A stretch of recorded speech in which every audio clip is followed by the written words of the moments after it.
জুলাইয়ের পরে পুরো স্টিয়ারিংটা শহরের শিক্ষিত মানুষরা দখল করে নিয়েছে এবং দখল করে তারা যেভাবে চাইছে সেভাবে পরিচালিত করছে। আজ থেকে 7-8 মাস আগে খামারবাড়িতে সরকারের উদ্যোগে একটা 3 দিনব্যাপী কনভেনশন হয়েছিল এবং সেই কনভেনশনে অনেকে উপস্থিত ছিলেন। ডক্টর দেবপ্রিয় ভট্টাচার্য অন্তর্বর্তী সরকারের সবথেকে কাছের লোকদের একজন, তিনি সেখানে বক্তৃতা করে বলেছিলেন যে 3 দিন ধরে বক্তৃতা করছি, আমি একজন লুঙ্গি পরা মানুষকে দেখলাম না।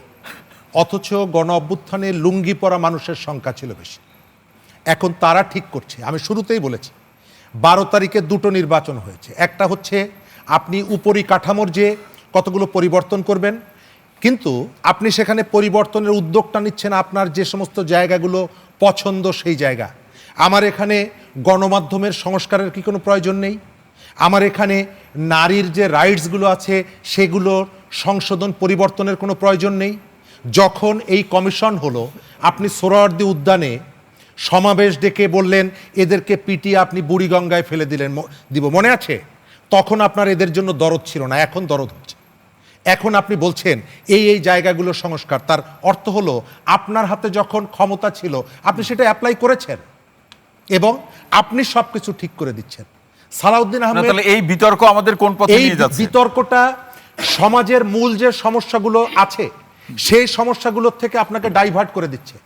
এই সময়কালে আমি মনে করি সব থেকে ইম্পর্ট্যান্ট হচ্ছে আমাদের যে পার্লামেন্ট, প্রতি মিনিটের জন্য সেখানে খরচ হয় 2,72,000 টাকা।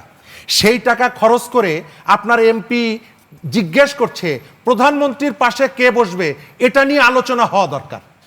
অর্থাৎ আপনি একটা ফাজলামো করছেন এই পার্লামেন্টে এবং বলছেন এটাই হচ্ছে জুলাই অভ্যুত্থানের পরিবর্তনের স্বপ্ন। না, এই যে গ্রামাঞ্চলে পল্লী বিদ্যুতের ক্ষেত্রে সরকার একটা সিদ্ধান্ত নিয়েছে, তাদের টাকা পয়সা মাফ করে দিচ্ছে। আমার এখানে কৃষকের কোনো স্বার্থ নিয়ে এখনো পার্লামেন্টে কথা হচ্ছে না, শ্রমিকের কথা হচ্ছে না, মধ্যবিত্তের কথা হচ্ছে না, শহরের গরিব মানুষের কথা হচ্ছে না, এখানে যানজট নিয়ে কথা হচ্ছে না, হাসপাতালে চিকিৎসা পাওয়া যাচ্ছে না সেগুলো নিয়ে কথা হচ্ছে না। আপনার সমস্ত আলোচনা কেবলমাত্র সংবিধান এবং সংবিধান ছুঁড়ে ফেলে দেওয়া নিয়ে।